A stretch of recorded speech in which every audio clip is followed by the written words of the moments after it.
Hello and welcome to the Cryptocurrency News Channel. You might think crypto firms are helpless against the wrath of Gary Gensler, but you'd be wrong. It looks like more and more they are pulling out their nuclear trump card because nothing else seems to actually work. So, what is this nuclear trump card? Europe. That's right, because European regulations are not American regulations and they're much more friendly to crypto, which means that firms are basically saying to the United States Senate and Congress and Gary Gensler, if you don't come and play ball, we're taking our business elsewhere. For those of you that don't know, the euro is actually the US dollar's biggest threat to replace it as the reserve currency. Not the yuan, not gold, not any of these other things. Because euro, unlike the yuan and the ruble, actually does have liquidity. And if you actually look at all the reserve baskets, it's actually in second place in all the reserve baskets. Yes, the Russian war doesn't bode well for Europe, but it is still more wanted than the Chinese yuan and other currencies, mainly because it's readily tradable on the international market, which means businesses would much rather deal with the euro than with the Chinese yuan because you could trade it for basically anything else. So while these crypto businesses are not threatened to move to China or anywhere else, they are threatened to move to places in the EU, and that could mean billions of dollars going away from the US to the EU.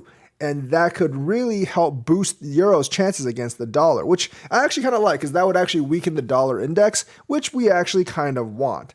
But obviously, it's not good for the United States if you want job, technological, and innovation growth. So they are starting to really play that card against Gary Gensler because a lot of computing power and also a lot of talent are going to start to drift overseas if Gary Gensler does not actually play ball. Europe actually is building a much better unified framework, and politicians are over there actually can offer decent. They can actually offer kind of like decent regulations and a decent framework for what's allowed and what's not allowed. While as politicians in the US don't really have that option because the government doesn't really have any true guidelines, they haven't passed any congressional bills.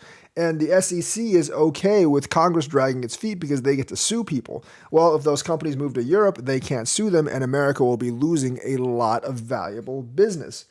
And, it could be a couple of years before politicians in the United States are even equipped to address this issue because the legislation is just not there yet. And the lawmakers here are still at odds with each other over the FTX collapse and whether crypto should see very, very tight restrictions or not. Whereas in the EU, they're generally a lot looser.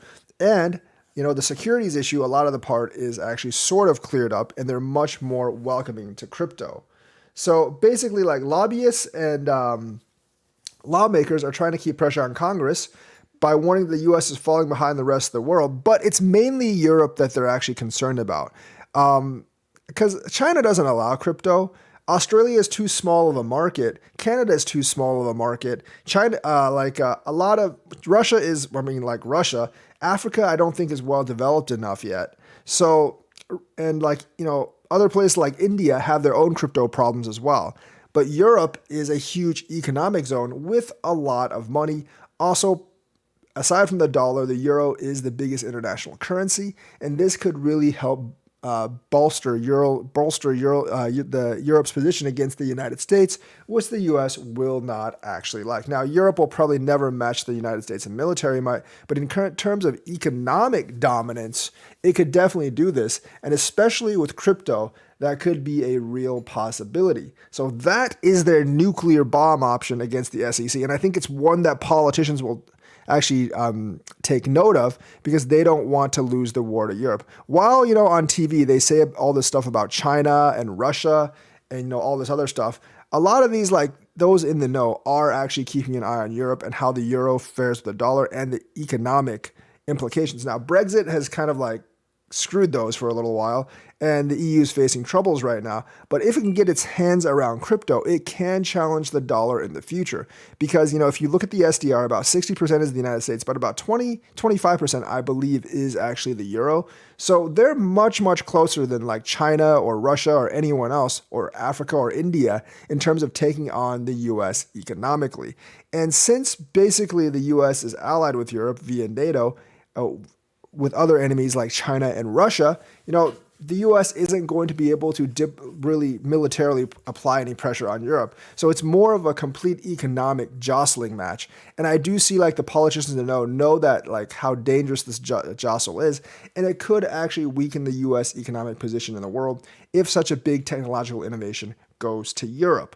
So yes, they are playing this card. And I think once Congress really, really starts to think about it and the international implications, they will actually rein in the SEC. So that's the news for today. Let me know what you think. Like and subscribe, hit that bell notifications button. Thank you and have a nice day.